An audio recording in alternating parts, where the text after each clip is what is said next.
YouTube पे भी videos वगैरह देखते होंगे, तो उनकी भी ठीक है स्ट्रैटेजी, वो भी ठीक है, मैं उनको गलत नहीं कहती। लेकिन थोड़ी सी ना मेरा मैप पढ़ने का खुद भी, और मैं जिस तरह आप लोगों को पढ़ाऊंगी वो स्ट्रैटेजी थोड़ी डिफरेंट होगी। मतलब हम पाकिस्तान अफेयर्स पढ़ते हैं, करंट अफेयर्स पढ़ते हैं, जिसको आपने एक वर्ड सुना होगा कि आप लोगों की कंपैरेटिव एनालिसिस, क्रिटिकल एनालिसिस जो है वो स्ट्रांग होनी चाहिए।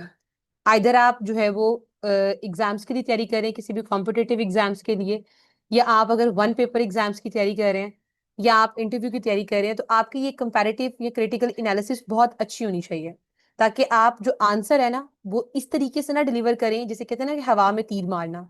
आपका आंसर बहुत लॉजिकल हो, आपने वो टर्मिनोलॉजीज जार्गन्स यूज किए हों। तो हम मैप इस तरीके से पढ़ेंगे, आज मैं आप लोगों को चीजें इस तरीके से कवर करवाऊंगी कि आज से पहले आप लोगों ने डायमेंशंस को इस एंगल से देखा ही नहीं होगा। आज की क्लास के बाद तकरीबन ये 1 घंटा या 2 घंटे तक भी आपकी क्लास चल सकती है। फर्स्ट ऑफ ऑल अपना स्टेमिना जरा बना के रखिएगा। इसकी क्लास के बाद, आज की क्लास के बाद, आप लोगों को अंदाजा होगा कि करंट अफेयर्स को पढ़ने का तरीका क्या होता है। कोशिश करें कि आप लोगों का माइक जो है वो ऑफ रहे बच्चों, किसी का भी माइक जो है वो ओपन ना हो, प्लीज काइंडली।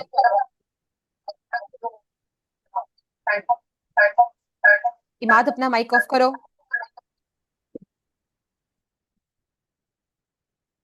तो आप लोगों का जो है ना, क्लास अटेंड करने के बाद आप लोगों को अंदाजा हो जाएगा कि हमने करंट अफेयर्स जो पढ़नी है, जो पाकिस्तान अफेयर्स पढ़नी है, आज के बाद जो हम कंपैरेटिव एनालिसिस देखते हैं, ये क्या कहते हैं, फैक्ट्स होने चाहिए, फैक्ट्स होने चाहिए, कहाँ से आएंगे ये फैक्ट्स, ये ऐसे के लिए केस स्टडीज कहाँ से डेवलप होंगी। तो ये आप लोग खुद आज रियलाइज करेंगे कि किस तरीके से हमने मैप पढ़कर, हमने मैप की रीडिंग करके अपने करंट अफेयर्स के कितने टॉपिक्स कवर किए हैं। ये टॉपिक्स शायद आप लोग अगर सेपरेटली कवर करते तो कितने आप लोगों को डेज लगते, लेकिन आज आप लोग 1 ही 2 घंटे की क्लास में ये चीज कवर कर लेंगे। फिर आप लोगों को पता चलेगा कि ये पढ़ते हुए, आज की क्लास अटेंड करते हुए, कैसे आप लोगों ने जो है वो ऐसे का कंटेंट यहाँ से एक्सट्रैक्ट किया है। अगर आप लोगों की आईआर है तो कैसे अपने आप लोगों ने आईआर का डाटा यहाँ से निकाला है, ऐसे का डाटा आप लोगों ने यहाँ से निकाला है। अपने करंट अफेयर्स के टॉपिक्स, पाकिस्तान अफेयर्स के टॉपिक्स, पॉलिटिकल साइंस के टॉपिक, गवर्नेंस से रेलिवेंट बहुत सारे टॉपिक्स आप लोग जो है वो कवर करेंगे। तो ये एक शॉर्ट स्ट्रेटेजी होती है, जब आपके पास कोई विजुअल चीज होती है ना, आपने अपने माइंड में एक स्केच बनाया होता है, उस स्केच के अकॉर्डिंग जब आप टॉपिक्स पे इसको इंप्लीमेंट करेंगे तो आपका जाविया ही चेंज हो जाएगा उसको तैयार करने का। आज की जब आप लोग क्लास लेंगे, क्लास लेने के बाद, आज की क्लास के बाद जो है आप लोगों ने जो टॉपिक्स पहले करंट अफेयर्स के लेट्स सपोज किए भी हुए हैं, उनको एक दफा जरा दोबारा जाके कीजिएगा। आप लोगों को खुद अंदाजा होगा कि कितना जो है वो 360 के एंगल पर डिफरेंस आ गया। पहले टॉपिक मैंने कैसे कवर किया था, अब मैंने टॉपिक कैसे कवर किया है, और मुझे अब आगे किस तरह टॉपिक कवर करने हैं। इस तरीके से आपको बहुत हेल्प होगी। स्टार्ट करते हैं अपनी क्लास से। मैं आप लोगों के क्वेश्चंस बीच में नहीं लूंगी, आप लोगों ने काइंडली अपना माइक ऑन नहीं करना। और एक बात और, अगर ये 40 मिनट्स कंप्लीट हो जाते हैं, क्योंकि आपको पता है कि 40 मिनट्स की जस्ट होती है ना जूम की मीटिंग, तो आप लोगों ने दोबारा इसी लिंक से ज्वाइन करना है। क्योंकि मुझे नहीं पता, मैंने अब आपको इंस्टा पे पोस्ट किया था, अपने ग्रुप्स में भी मैसेज किया हुआ था, अब आई डोंट नो आप लोगों ने कहाँ से ज्वाइन किया है। तो आप लोगों ने दोबारा इसी लिंक को 40 मिनट्स के बाद ज्वाइन करना है, ठीक है। मैं दोबारा कोई नया लिंक सेंड नहीं करूंगी आप लोगों को, कोई क्वेश्चन नहीं करेगा, क्वेश्चन लास्ट पे होंगे आप लोगों के। बस आपका फोकस जो है वो इसको पढ़ने पे होना चाहिए, चीजों को साथ साथ जो है वो एब्जॉर्ब करने पे होना चाहिए। और लास्ट चीज ये कि जब आप क्लास लेते हैं ना, कोई भी लेक्चर अटेंड करते हैं, तो अपने पास अपने रजिस्टर और पेन अपने हाथ में रखा करें, ताकि वो चीजें साथ साथ लिखते जाएं। आल दो वो चीजें सारी अवेलेबल है नोट्स के अंदर, लेकिन उससे ये होता है कि आपकी जितनी सेंसेस इन्वॉल्व होती है ना, आप लिख भी रहे हैं, आप सुन भी रहे हैं, आप देख भी रहे हैं, तो वो चीजें आपकी लॉन्ग टर्म मेमोरी में जाना शुरू कर देती हैं। स्टार्ट करते हैं। सबसे पहले आप लोगों को थोड़ा सा लाइक मैप की टर्मिनोलॉजीज के बारे में पता होना चाहिए। वैसे हमारा इससे कोई इतना इतना नहीं हमारा होता कि हम इसको पढ़ें कि ये टर्मिनोलॉजीज क्या है, लेटिट्यूड लॉन्गिट्यूड, ये इतनी, ये ग्रीनविच टाइम क्या है, प्राइम मेरिडियन क्या चीज होती है, हमारा इससे कोई इतना सीएसएस के अंदर इसकी कोई इतनी जरूरत नहीं होती। लेकिन अगर हम वन पेपर एग्जाम्स की तैयारी कर रहे हैं, या आप लोग एमपीटी की तैयारी कर रहे हैं, तो उसमें आप लोगों को जीके बेस्ड थोड़ा बहुत इसके बारे में पता होना चाहिए। या उसके अलावा अब जब हम मैप को थोड़ा सा स्टडी करेंगे, तो आप लोगों को उस हवाले से ये चीजें पता होनी चाहिए। तो हम इसको स्टार्ट करते हैं, बहुत ही मैं माइनर से आप लोगों को स्टार्ट करवाऊंगी इन चीजों के साथ, टर्मिनोलॉजीज के साथ, जितना आप लोगों को पता होना चाहिए दैट्स इट। इससे कोई ऊपर नहीं मैंने लेके जाना, क्योंकि हम कोई ज्योग्राफी नहीं पढ़ रहे हैं, हमें ज्योग्राफी की टर्मिनोलॉजीज नहीं आनी चाहिए। फर्स्ट ऑफ ऑल, जब आप मैप पढ़ते हैं किसी भी चीज का, तो मैप के अंदर जो मैप मेकर्स हैं उन्होंने एक अर्थ को इमेजिनरी जो है वो 2 लाइंस के अंदर उसको डिवाइड किया है। हॉरिजॉन्टल लाइंस हैं एंड वर्टिकल लाइंस हैं। हॉरिजॉन्टल आपको पता है कि राइट से लेफ्ट होती है, और वर्टिकल क्या होती है, टॉप टू बॉटम होती है। तो जो मेन लाइंस हैं आपके पास, जो हॉरिजॉन्टल लाइंस हैं, जो कि आपके पास इट इज कॉल्ड लेटिट्यूड। और ये क्या चीज मेजर करती हैं, ये आपका नॉर्थ से साउथ की डायरेक्शन मेजर करती हैं। जो लॉन्गिट्यूडल लाइंस हैं, टॉप टू बॉटम है, वर्टिकल लाइंस हैं, वो आपका ईस्ट से वेस्ट का एरिया मेजर करती हैं, दैट्स इट। लेटिट्यूड को थोड़ा मजीद इसको देख लेते हैं। इनको लेटिट्यूड को, जो चीज हॉरिजॉन्टल है, राइट से लेफ्ट है या लेफ्ट से राइट है, जो कि आपको पता है ना कि अगर हम इसको, मैथ्स का एक कॉन्सेप्ट होता है कि अगर हम इस तरह 360 पे आपके पास अगर सर्कल हो, आप सर्कल को अगर 4 क्वाड्रेंट्स में डिवाइड कर दो, तो it is called first quadrant, second quadrant, third quadrant and it's a fourth quadrant. अब आपको पता है कि ये चीज होती है, ये एक्स एक्सिस होती है, और ये चीज आपके पास वाई एक्सिस होती है, राइट। आपके पास ये जीरो होता है। अब इस तरफ पे ये एक्स पॉजिटिव होता है और इस तरफ पे एक्स नेगेटिव होता है, it's a y positive and y negative. इसी तरीके से इसको मैंने 4 क्वाड्रेंट्स में डिवाइड किया है। तो आपको पता होना चाहिए कि किस जगह पे लेटिट्यूड पॉजिटिव है, लॉन्गिट्यूड नेगेटिव है, लेटिट्यूड पॉजिटिव है, लॉन्गिट्यूड नेगेटिव है। तो ये आपने बस थोड़ा सा अपने माइंड में एक स्केच बना के रखना है, कोई इतना इंपॉर्टेंट नहीं है ये चीज। लेटिट्यूड के बारे में थोड़ा सा डिटेल से पढ़ लेते हैं कि लेटिट्यूड क्या चीज है। They are imaginary horizontal lines drawn parallel to the equator. ये जो चीज होती है ना, ये इक्वेटर है आपका, ठीक है। अब सारी की सारी जो हॉरिजॉन्टल लाइंस है वो ये हैं, ये लेटिट्यूड है, ये लेटिट्यूड है, ये लेटिट्यूड है। पैरेलल लाइंस यही होती है ना जो एक दूसरे के ऊपर होती हैं, ये तो नहीं होती जो परपेंडिकुलर लाइंस होती हैं, पैरेलल ये होती हैं। तो ये आपका इक्वेटर है, इक्वेटर के ऊपर और इक्वेटर के नीचे ये सारी लाइंस जो हैं, they are called parallel lines. इन्हें हम कहते हैं कि ये लैटिट्यूड है। अब पैरेलल लाइंस के ऊपर आपको पता है कि 0 डिग्री से स्टार्ट होगा, जो कि इक्वेटर कहलाता है। इक्वेटर के ऊपर भी जाएगा, नॉर्थ पोल वाले एरिया को कवर करेगा, साउथ पोल वाले एरिया को कवर करेगा।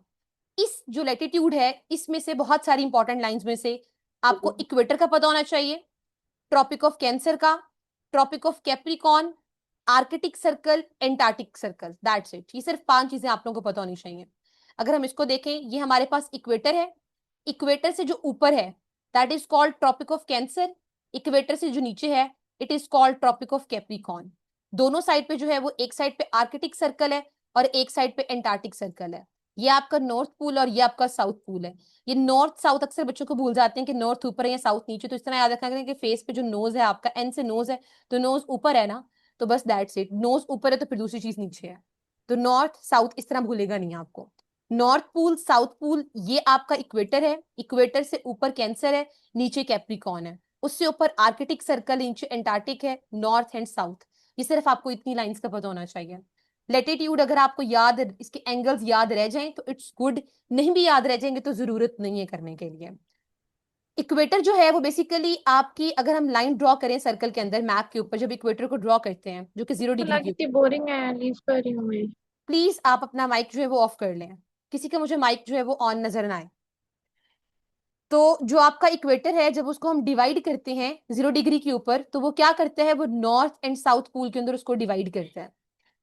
जब हम बात करते हैं ना, कभी आप लोगों ने वर्ड सुना होगा सोलिस्टिस का, अभी रिसेंटली भी जो है वो 21 जून को गुजरा है। क्या होता है सोलिस्टिस, ये बेसिकली एक स्पेशल डे होता है that happens twice a year. क्या होता है कि सन बिल्कुल आपके सर के ऊपर होता है, ठीक है। ये इसको कहते होते हैं सन इज ओवरहेड, इसका ये मीनिंग होता है कि at noon the sun is exactly above your head at a 90 degree angle ना, there is no shadow under the objects, sun is shining straight down. So उसे हम कहते हैं, ये 2 दिन होते हैं, ये एमसीक्यूज के लिहाज से इंपॉर्टेंट है, जीके या एमपीटी के लिहाज से। अगर हम बात करें ट्रॉपिक ऑफ कैंसर में किस दिन आता है, तो 21 जून, और वो समर का सबसे लॉन्गेस्ट डे कहलाया जाता है। और विंटर में कब आता है, दैट इज 21 दिसंबर, उसको ट्रॉपिक ऑफ कैप्रिकॉन में आता है, और ये विंटर का सबसे शॉर्टेस्ट डे कहलाया जाता है। सिर्फ आप लोगों को लेटीट्यूड के बारे में इतनी चीजें पता होनी चाहिए। I am revising it again, हमने क्या पढ़ा, इक्वेटर है, इक्वेटर जो है वो 0 डिग्री पे है। हम लेटीट्यूड पढ़ रहे हैं, लेटीट्यूड क्या होती है, राइट से लेफ्ट लाइन होती है, और ये क्या होती है, ये हॉरिजॉन्टल लाइंस होती हैं, इसकी पैरेलल लाइंस होती हैं। इक्वेटर के जो ऊपर है वो हमारे पास क्या है, वो हमारे पास ट्रॉपिक ऑफ कैंसर है, जो नीचे है वो ट्रॉपिक ऑफ कैप्रिकॉन है, Arctic Circle, Antarctic, North Pole, South pole, that's it. और आपको ये दोनों समर सॉलिस्टिस का और विंटर का पता होना चाहिए। इसका मीनिंग क्या होता है कि व्हेन सन इज ओवरहेड, जब ये समर में होगा तो it will be called the longest day, और जब ये विंटर में होगा तो ये शॉर्टेस्ट डे होगा, दैट्स इट। लॉन्गिट्यूड के अंदर सिर्फ आपको दो चीजें पता होनी चाहिए, prime meridian and ideal which is called international date line. अब बेसिकली जो ज्योग्राफी जिनकी होती है ना, जिनका जरा ज्योग्राफी का जरा बैकग्राउंड होता है बड़ा स्ट्रांग, उनको पता होता है कि ये प्राइम मेरिडियन और जो आइडियल होती है ये किस तरीके से आपको डेट और जो टाइम होता है वो मेजर करना सिखाता है। ये हमारा क्योंकि सिलेबस का हिस्सा नहीं है, हमें इस चीज से कंसर्न नहीं है कि प्राइम मेरिडियन कैसे कवर करेगा डेट को या डेट इसको टाइम को। इसी तरीके से आइडियल तो हम इसको इतना डिटेल से नहीं पढ़ेंगे, हम सिर्फ नाम की हद तक। वैसे होती क्या है ये लॉन्गिट्यूड, ये वर्टिकल लाइंस होती हैं, नॉर्थ से साउथ पोल की तरफ होती हैं, और ये ईस्टर्न और वेस्टर्न एरिया को कवर कर रही होती हैं। इसी तरीके से जिस तरीके से इक्वेटर ऐसे था 0 डिग्री के ऊपर, अब ये ऐसे है बेसिकली आपके प्राइम मेरिडियन 0 डिग्री के ऊपर। कभी आपने मैप अगर खोल के देखा हो ना, तो उसके इसी तरीके से इधर भी बना होता है 0 180 और इधर भी बना हुआ होता है, तो वो 0 डिग्री जो था वो इक्वेटर था, प्राइम मेरिडियन ये चीज होती है। थोड़ा सा प्राइम मेरिडियन को पढ़ लेते हैं। It's a imaginary vertical line जो नॉर्थ पोल से साउथ पोल की तरफ आती है। इसका मकसद क्या होता है, ये जो लाइन होती है ये इसलिए इंपॉर्टेंट होती है कि ये आपकी वर्ल्ड को ईस्टर्न और वेस्टर्न हेमिस्फेयर में डिवाइड कर देती है, और ये बेसिकली टाइम बताती है आपको। और जो इंटरनेशनल डेट लाइन होती है ये भी लॉन्ग इमेजिनरी लाइन होती है, 180 डिग्री के ऊपर लॉन्गिट्यूड है। और इसकी सिग्निफिकेंस क्या होती है, ये आपको बताती है कि क्या डे क्या है, टुडे है, टुमारो है, लाइक इस तरह वाला कॉन्सेप्ट है। अब ये कैसे बताती है ये हमें पढ़ने की जरूरत नहीं है क्योंकि हमारा ये सिलेबस नहीं है। अगेन इसको रिवाइज कर लेते हैं बहुत क्विकली कि डिग्री क्या है प्राइम मेरिडियन की, 0 डिग्री लॉन्गिट्यूड, और इंटरनेशनल डेट लाइन की क्या है 180 डिग्री। कहां से पास करती है प्री प्राइम मेरिडियन, जो कि ग्रीनविच से पास करती है, और जो इंटरनेशनल डेट लाइन है वो पैसिफिक ओशन से पास करती है। प्राइम मेरिडियन हमें टाइम बताती है, और जो इंटरनेशनल डेट लाइन है वो हमें टुडे और टुमारो का कॉन्सेप्ट देती है। तो ये आपने जो इसकी नॉर्थ टू साउथ डायरेक्शन और इसकी जिगजैग पैटर्न होता है, दैट्स इट। हेमिस्फेयर की बात करें तो northern hemisphere, southern, eastern and western, वो आप लोग जब सारी चीजों को अप्लाई करेंगे तो वो चीजें आप लोगों की कवर हो जाएंगी। सिर्फ इतना ही आप लोगों को मैप के बारे में जो है ना वो बेसिक चीजें पता होनी चाहिए, ताकि जब मैप रीडिंग करें आपको कोई कंफ्यूजन ना हो। लास्ट टाइम पे उसको रिवाइज कर लेते हैं कि हमने क्या पढ़ा मैप के बारे में, कि मैप में लेटिट्यूड्स होती हैं राइट से left, longitude top to bottom. Latitude is called parallel lines, और जो लॉन्गिट्यूड होती हैं वो वर्टिकल लाइंस होती हैं। लॉन्गिट्यूड में सिर्फ हमने दो पॉइंट्स याद करने हैं, प्राइम मेरिडियन क्या होता है और आइडियल क्या होता है। प्राइम मेरिडियन और आइडियल को भी सिर्फ एमसीक्यूज की हद तक, प्राइम मेरिडियन हमें जो है वो टाइम बताता है, और आइडियल जो है वो हमें डेट के बारे में कॉन्सेप्ट देता है। अगर हम बात करें इक्वेटर जो थी वो लेटिट्यूड, जो कि पैरेलल लाइंस थी, उसमें Tropic of Cancer, Tropic of Capricorn, और उसके अलावा जो है Arctic, Antarctic, north south pole, that's it उनके एंगल और बस उनकी इंपॉर्टेंस जो थी सोलिस्टिस के हवाले से। उसके अलावा आप लोगों ने कुछ नहीं करना। हम डायरेक्ट स्टार्ट करते हैं हमारा मैप के साथ, क्योंकि हमारा कंसर्न नहीं है इस चीज से। यही तो मसला है कि जब हम तैयारी करने बैठते हैं हमें इस चीज का पता ही नहीं होता कि हमने क्या चीज कवर करनी है और क्या चीज कवर नहीं करनी। जो चीज नहीं कवर करनी होती है उसको इंक्लूड करके पूरे पूरे 24 घंटे एक ही चीज के ऊपर लेके बैठे हुए होते हैं, और टाइम वेस्ट हो जाता है हमारा। तो हमने सिर्फ उतना करना है जितना एग्जामिनर हमसे पूछता है, दैट्स इट। हमने उससे ज्यादा करने की जरूरत ही नहीं है। हम कौन सा उस सब्जेक्ट के अंदर पीएचडी कर रहे हैं। वर्ल्ड मैप स्टार्ट करते हैं। कॉन्टिनेंट्स आपको पता है कि जो वर्ल्ड है उसको हमने दो पोर्शंस में डिवाइड किया हुआ है। एक वो पोर्शन जिसे हम कहते हैं कि it's a land area which is called खुश्की वाला एरिया, और एक पानी वाला एरिया जहाँ पे पानी होता है। तो हमारे पास जो जिधर जिधर हम लोग रहते हैं, जहाँ पे मट्टी है, जहाँ पे जमीन है, उसको हम उसके लिए हम वर्ड इस्तेमाल करते हैं कॉन्टिनेंट का। और जहाँ पे पानी है उसके लिए हम वर्ड इस्तेमाल करते हैं ओशंस का।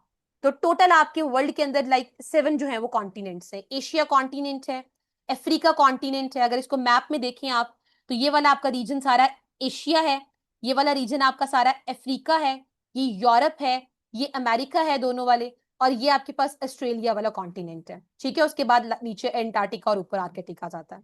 तो south America, north America, Antarctica, Europe और ऑस्ट्रेलिया, दैट्स इट। अगर हम बात करें ओशंस की, काइंडली माइक अपना ऑफ कर लें, माइक प्लीज ऑफ करें। अगर हम बात करें अपने ओशंस की तो Pacific ocean, Atlantic, Indian, southern, Arctic, बस दैट्स इट। हमने जो चीज पढ़नी है आज, हमारा जो टॉपिक है वो है हमारा एशिया कॉन्टिनेंट। हम डायरेक्ट अपने टॉपिक के ऊपर आते हैं। एशिया कॉन्टिनेंट जो है ये सारा मैंने आप लोगों को एक उसमें से पैच निकाल के दिखा दिया है। सबसे इंपॉर्टेंट मैंने एशिया से ही क्यों स्टार्ट किया है, क्योंकि एशिया ही सबसे इंपॉर्टेंट है। हिस्टोरिकली आप लोग देख लें, जितनी भी आप लोग सिविलाइजेशंस देखेंगे पीछे से पीछे चले जाएं जितना भी आप चले जाते हैं, इकोनॉमी के लिहाज से, एग्रीकल्चर के लिहाज से, तो एशिया की सिग्निफिकेंस सबसे ज्यादा है।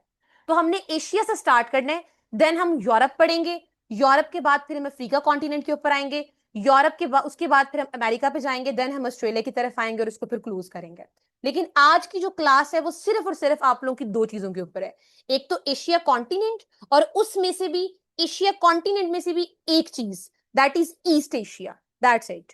आप लोगों को क्लास के बाद पता चल जाएगा कि हमने किस तरीके से मैप को स्टडी करना है और किस एंगल से पढ़ना है, और उसके क्या लाइक चीजें हमने जो है वो ग्रैब करनी है कॉन्टिनेंट उसमें मैप में से ना।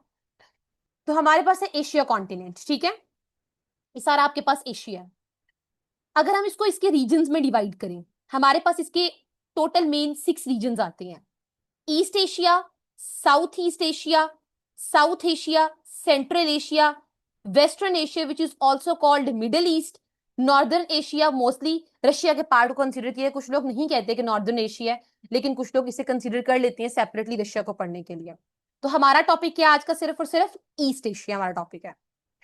कोई क्वेश्चन तो नहीं यहां तक किसी का? स्टार्ट करूं? स्टार्ट करूं स्टूडेंट्स? कोई क्वेश्चन तो नहीं है? एक मैसेज ड्रॉप कर दें। नो मैम, यस स्टार्ट कर ले। Alright, okay. ईस्ट एशिया जो है हमारे पास स्टार्ट होता है, ये आप लोग मैप देख लें एक दफा जरा अच्छे तरीके के साथ, फिर इसको हम जो है वो स्टार्ट करते हैं। इसको वन बाय वन डिस्कस करेंगे अब हम। सबसे पहले आप लोगों ने अब ये चीज देखनी है कि ये जो हमारे हमने एशिया को पकड़ के डिवाइड कर दिया है, ईस्ट एशिया है, नॉर्दर्न एशिया है, साउदर्न एशिया है, ये क्या हमने डिवाइड कर दिया पकड़कर, ये किस तरह इसको, ये जो imaginary lines, basically Asia continent बहुत लार्ज है, उसको पढ़ना बहुत मुश्किल है, अपनी आसानी के लिए हमने उसको उसके सेक्टर्स में डिवाइड किया है। तो अब हमने देखना है कि जो ईस्ट एशिया है वो वर्ल्ड मैप के अंदर कहां से स्टार्ट होता है, कहां पे खत्म होता है, कौन कौन से रीजन्स उसके अंदर आते हैं। ठीक हो गया। सबसे पहले हम देखते हैं उसकी वेस्टर्न बाउंड्री, जो ईस्ट एशिया ये वाली इसकी, अगर इसको हम इस तरह करके डिवाइड कर लें, ये नॉर्थ है, ये हमारे पास साउदर्न है, ये ईस्टर्न है, और ये वेस्टर्न। ये चीज अपने माइंड में क्लियर रखें, ठीक है। ये बेसिकली ईस्ट एशिया का मैप है, ये एशिया पूरा है, उसमें से ये ईस्ट एशिया जो उठाया हुआ है। अब जो हमारे पास, पहले देखते हैं इसकी वेस्टर्न बाउंड्री कहां तक है, इसकी सॉरी वेस्टर्न कहां तक है, नॉर्दर्न कहां से स्टार्ट होती है, कहां पे खत्म होती है, ईस्टर्न कहां पे है, साउदर्न कहां पे है। फिर हम इसके जो कंट्रीज है उनको देखेंगे कौन कौन सी। सबसे पहले स्टार्ट करते हैं वेस्टर्न बाउंड्री।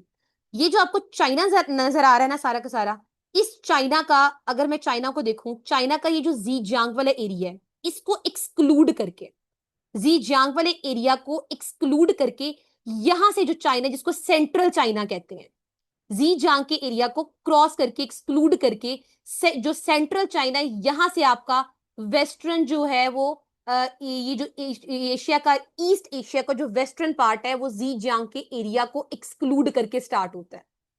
तो अगर हम देखें, चाइना है ये आपका, चाइना के वेस्टर्न साइड पे कौन कौन से कंट्रीज है, ये कजाकिस्तान है, किर्गिस्तान है, ताजिकिस्तान है, यहाँ पे अफगानिस्तान है, पाकिस्तान है, ये सारे उसके ये ऑलमोस्ट वेस्टर्न साइड पे आ रहे हैं। इन सबको एक्सक्लूड करके, यहाँ पे जो जीजियांग का एरिया उसको भी एक्सक्लूड करके, सेंट्रल चाइना से जो एरिया स्टार्ट हो रहा है वो हमारे पास ईस्ट एशिया स्टार्ट हो रहा है। In a nutshell, China is included in East Asia.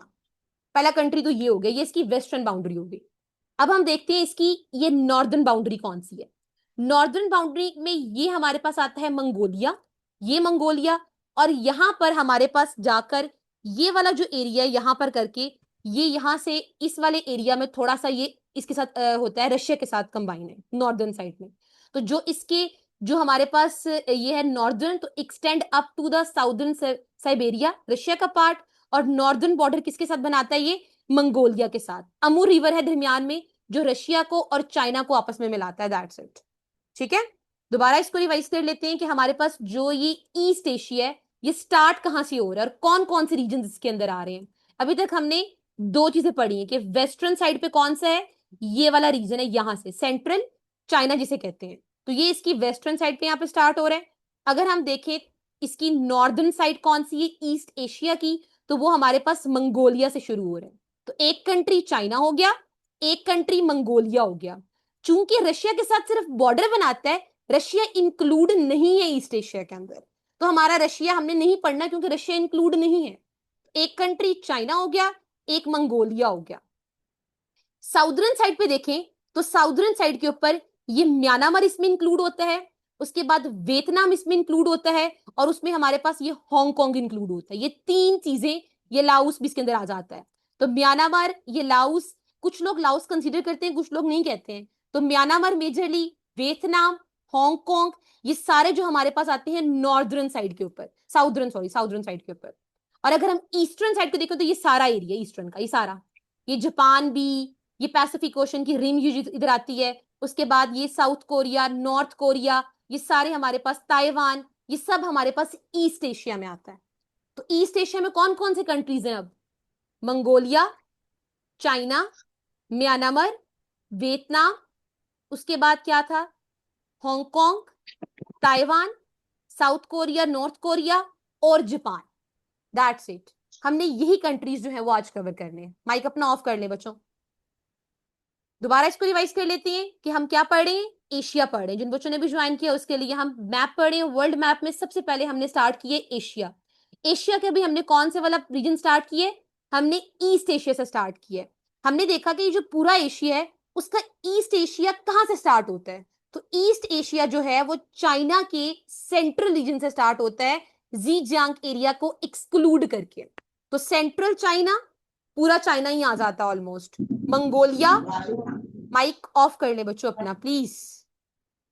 Central जो है वो चाइना, मंगोलिया, उसके बाद हमारे पास म्यांमार, वियतनाम, यहां से हमारे पास था हांगकांग, ताइवान, उसके बाद ये आपका जो आता है साउथ कोरिया, नॉर्थ कोरिया और जापान। अब अपनी नजर दौड़ाओ पाकिस्तान अफेयर्स के सिलेबस के ऊपर, करंट अफेयर्स के सिलेबस के ऊपर। तो क्या चीजें करनी होती है इन टॉपिक्स में से, क्या चीज करंट अफेयर्स के लिहाज से इंपॉर्टेंट है? सबसे इंपॉर्टेंट है नहीं साउथ यार। चाइना सी। क्या इंपॉर्टेंट है सबसे, हम साउथ चाइना सी हमें पढ़ना है, क्योंकि हमने ईस्ट एशिया कर लिया ना, अब अपने हमने रीजन वाइज को डिवाइड कर लिया। तो हमारा करंट अफेयर्स के लिहाज से क्या टॉपिक इसमें से निकलता है, साउथ चाइना सी पहला टॉपिक। दूसरा, ताइवान क्राइसिस क्या है, दूसरा टॉपिक आपका करंट अफेयर्स का। तीसरा जो है वो चाइना के इंडिया के साथ क्या मसले हैं, उसका टेरिटोरियल कंफ्लिक्ट है ना क्या, क्योंकि चाइना कवर करना है पूरा हमने, क्योंकि चाइना हमारे पास ईस्ट एशिया में आता है, तो चाइना के हमें टेरिटोरियल कंफ्लिक्ट भी देखने हैं। चाइना का ईस्ट एशिया के साथ क्या मसला है, नेपाल के साथ क्या मसला है, वियतनाम के साथ क्या मसला है, थाईलैंड के साथ उसका क्या मसला है, हांगकांग के साथ उसका क्या रोल है, या जापान के साथ उसका क्या मसला है, साउथ कोरिया, नॉर्थ कोरिया में वो किसी एक को क्यों सपोर्ट करता है। तो अब हमने इस तरीके से करंट अफेयर्स कवर करनी है।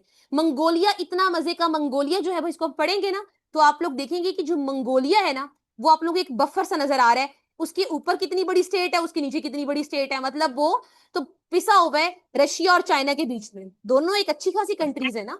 तो मंगोलिया की जो है ना एक बड़ी अच्छी चीज है कि इसका जो इसकी बेसिकली जो फॉरेन पॉलिसी है ना उसको ट्रिपलेट फॉरेन पॉलिसी कहते हैं। मतलब ये कि इसकी कोशिश होती है मंगोलिया की, एक तो ये दोनों कंट्रीज के बीच में है, रशिया और चाइना के बीच में, तो इसको डर है कि कहीं मैं सप्रेस ना हो जाऊं। तो मंगोलिया बड़ा पीसफुल सा कंट्री है, क्योंकि शुरू शुरू में होते थे जब मंगोल थे गेंगिस खान के बाद, उसके बाद से ना मंगोलिया थोड़ा सा लाइक उसको कोशिश होती है कि मैं जरा पीस मेंटेन रखूं। और उसकी जो पॉलिसी है वो ये है कि रशिया चाइना के साथ भी मैं अपनी बैलेंस्ड अप्रोच रखूं, और वो जो है ना अपना थर्ड फ्रेंड भी ढूंढता है, जिस तरह यूके के अंदर, यूएसए के साथ। तो इसका फोकस पार्टनरशिप के ऊपर ज्यादा है। जब हम मंगोलिया को करेंगे, क्या आप इसको एज अ केस स्टडी नहीं ऐड कर सकते, जब आपको कोई टॉपिक इस तरह आ जाए कि cooperation is better than competition, या आपने कोई भी चीज लिखनी हो, आपने केस स्टडी ऐड करनी हो कि पाकिस्तान और इंडिया को नहीं लड़ना चाहिए, एज अ वे फॉरवर्ड आप ऐड करें, तो क्या आप मंगोलिया को कोट नहीं कर सकते? डेफिनेटली आप कोट कर सकते हैं। तो ये चीजें जब आप मैप के थ्रू पढ़ते हैं ना तो फिर आपको ये चीजें भूलती नहीं है। अब अगर हमने जापान पढ़ना है, हम जापान को हर तरीके से पढ़ेंगे कि जापान का क्या मसला है। जापान एक आइलैंड है, इसमें जितने भी ये स्पार्टले आइलैंड है, ये क्या आइलैंड्स क्या होते हैं, क्या सिग्निफिकेंस है इसकी, ट्रेड किसे करता है ये, समझ आ रही है कि एक पूरे रीजन को आपने कवर करना है आज, और एक रीजन की करंट अफेयर्स भी कवर करनी है, पाकिस्तान अफेयर्स भी कवर करनी है, ऐसे की भी डाटा उसमें से लेना है, और आपने अपने इंटरव्यू के लिए भी उसके जो भी आपके इंपॉर्टेंट पॉइंट्स है वो आपने एक्सट्रैक्ट करना है। ओवरऑल हम थोड़ा सा देख लेते हैं, हमने बाउंड्री वाइज देख लिया, इसको आप लोग जरा थोड़ा ली पढ़ेंगे तो हो जाएगा कवर। अब ईस्ट एशिया को ओवरऑल पहले पढ़ लेते हैं, फिर हम डायरेक्ट जो है वो एक एक कंट्री को पढ़ेंगे, चाइना को पढ़ेंगे, जापान को पढ़ेंगे, मंगोलिया को पढ़ेंगे, और हर चीज को वन बाय वन करके पढ़ेंगे।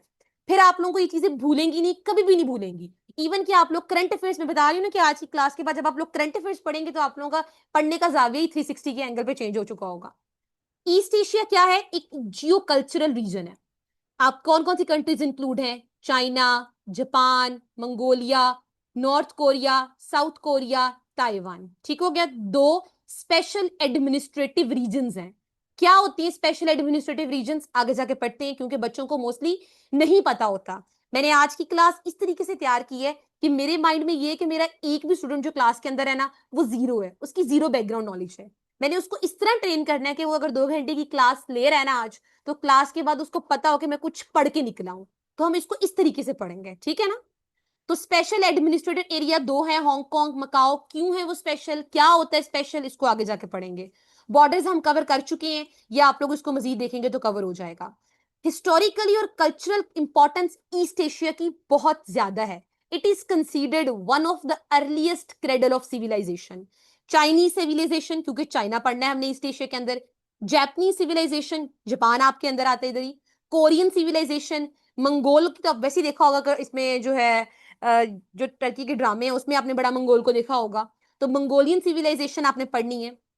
लेकिन एक बात याद रखनी है, जो ये ईस्ट ईस्ट है ना, एशिया, उसमें सबसे ज्यादा जो डे वन से डोमिनेंट रहा वो आपका चाइना है। ठीक है, ये बात भूलनी नहीं है आपने, ये पॉइंट इसको याद रखना है कि चाइना शुरू से इस रीजन में डोमिनेंट रहा है, शुरू से इस पूरे कंट्रीज के दरमियान। अब फॉर एग्जाम्पल आप लोग जो है वो चाइना की सिग्निफिकेंस पे आपको क्वेश्चन आ गया करंट अफेयर्स में, तो आप लाजमी एक हिस्टोरिकल एनालिसिस को ऐड करें, चाइना का नाम लिखें, चाइना का ये हिस्टोरिकल पर्सपेक्टिव ऐड कीजिएगा जो पढ़ेंगे आप लोग। उस पर्सपेक्टिव से आपका पॉइंट जो उसकी वेटेज है ना वो बढ़ जाएगी, और बाकी बच्चों के लिए एक अच्छा खासा थ्रेश होल्ड सेट हो जाएगा। तो चाइना जो है वो ईस्ट एशिया के अंदर उसकी सिग्निफिकेंस सबसे ज्यादा है, क्योंकि उधर बहुत ज्यादा डायनेस्टीज थी। मैंने सबके नाम लिख दिए, याद करने की जरूरत नहीं, लेकिन आपको सिर्फ बताना चाह रही हूं कि चाइनीज डायनेस्टीज कितनी पुरानी है। लाइक जिया, शेंग, जोहू, किंग डायनेस्टी, आपने किंग सुनी होगी, बड़ी कॉमन है। हैन डायनेस्टी बड़ी कॉमन है। फिर उसके बाद जिन डायनेस्टी, उसके बाद सुई dynasty, Tang dynasty, song dynasty, yuan dynasty, king जो है के क्यू आई एन वाली, थोड़ी एक जीबी एंड पे आता है। तो ये सारी डायनेस्टीज वहां पे थी, जितनी भी आप कह लें Chinese language, script, calendar, philosophy, ये सब उन्हीं से निकला है। तो वो काफी ज्यादा जो थे वो हैं। और इसी तरीके से ताइवान जो है, उसको भी अगर हम देखें कि ईस्ट एशिया के अंदर बड़ा उसकी सिग्निफिकेंस ज्यादा है, उसकी सिग्निफिकेंस भी चाइना की वजह से ज्यादा है, क्योंकि चाइना का इंपैक्ट उसके ऊपर बहुत ज्यादा था। तो आप अब एक चीज देखेंगे, चाहे ताइवान है, चाहे मंगोलिया है, चाहे जापान है, नॉर्थ कोरिया है, साउथ कोरिया है, वहां तक जो लिटरेचर और जो इतनी एडवांसमेंट फैली है ना, उसमें चाइना का बहुत ज्यादा रोल है। तो चाइना डे वन से ईस्ट एशिया में एक बहुत ही स्ट्रॉन्ग कंट्री कंसीडर किया जाता है। सिर्फ 3 मिनट्स रह गए ये 40 मिनट्स पूरे होने के बाद ना, तो आप लोगों ने दोबारा जिस लिंक से पहले ज्वाइन किया था उसी लिंक से आप लोगों ने रीज्वाइन करना है। इस एरिया के जो मेजर रीजन्स हैं, बुद्धिज्म, ताओइज्म, इसको पढ़ लीजिएगा, मैं इसको नहीं बता रही। क्रिश्चियनिटी, मंगोलों का जो मजहब है ये आप लोगों को पता है। लैंग्वेजेस बहुत ज्यादा है, कोरियन है, जापानीज लैंग्वेज है, डिफरेंट एथनिक के यहाँ पे ग्रुप्स रहते हैं। थोड़ी सी अगर हम हिस्ट्री देखें ईस्ट एशिया की, तो इसे कहा जाता है कि it is also consider cradle of civilization, ही कहेंगे इसको, क्रेडल ऑफ ईस्टर्न सिविलाइजेशन कहेंगे। तो एमसीक्यूज इस तरह आपको आ सकता है, क्योंकि मेसोपोटामिया, एंशिएंट इजिप्ट, ग्रीस की जितनी सिग्निफिकेंस है, उतनी ही ईस्टर्न की जो है सिविलाइजेशन की सिग्निफिकेंस देखने को मिलती है। माइक अपना ऑफ करना। हैन डायनेस्टी का बहुत ज्यादा रोल है, China became a regional power. Han dynasty का इसलिए क्योंकि बहुत ज्यादा एडवांसमेंट यहाँ पर हुई थी, लिटरेसी, अर्बनाइजेशन, इकोनॉमी, टेक्नोलॉजी। इसी डायनेस्टी ने जो है वो कोरिया को कॉन्कर किया। कॉन्कर करने के बाद कोरिया में अपना rating system, monetary system, rice culture, Confucianism system को इंट्रोड्यूस करवाया। फिर इसी तरीके से चाइना के जरिए से ही जापान में ये सारी चीजें गई।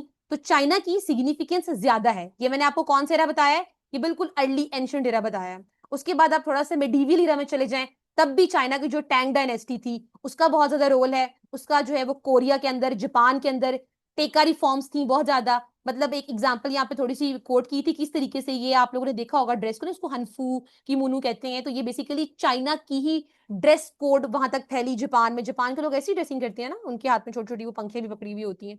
तो ये बेसिकली सारी चीजें कहाँ से फैली है? चाइना के जरिए से ही जापान में, साउथ कोरिया में, ताइवान में, नॉर्थ कोरिया में, मंगोलिया में जो है वो आहिस्ता आहिस्ता इस तरीके से स्प्रेड की है। फिर मॉडर्न डायनेस्टी आपको पता है, किंग डायनेस्टी ने मिंग डायनेस्टी को रिप्लेस किया, और चाइना डे बाय डे जो है वो जो है वो आगे आगे चलता गया। अच्छा, एक वर्ड होता है ट्राइब्यूटरी सिस्टम ना।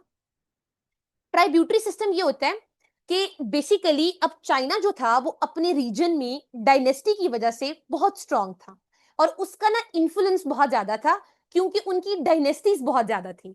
तो अपनी डायनेस्टीज के स्ट्रांग होने की वजह से उनका ना बड़ा स्ट्रांग इन्फ्लुएंस था जापान में, नॉर्थ कोरिया में, साउथ कोरिया में, मंगोलिया में, ताइवान में, इधर सारे रीजन्स के अंदर ना।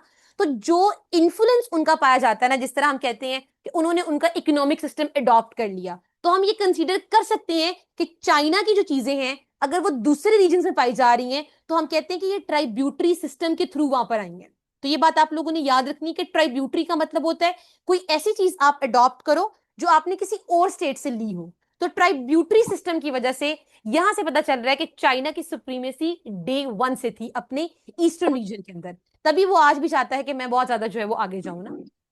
थोड़ा सा यहाँ पे एक वर्ड इस्तेमाल किया था, ये ना अक्सर एमसीक्यूज में भी आ जाते हैं, मीजी रिस्टोरेशन। तो ये बेसिकली जापान, आप लोगों ने सुना होगा अमेरिकन रेवोल्यूशन और बहुत सारे कंट्रीज के नाम के अंदर रेवोल्यूशन, तो ये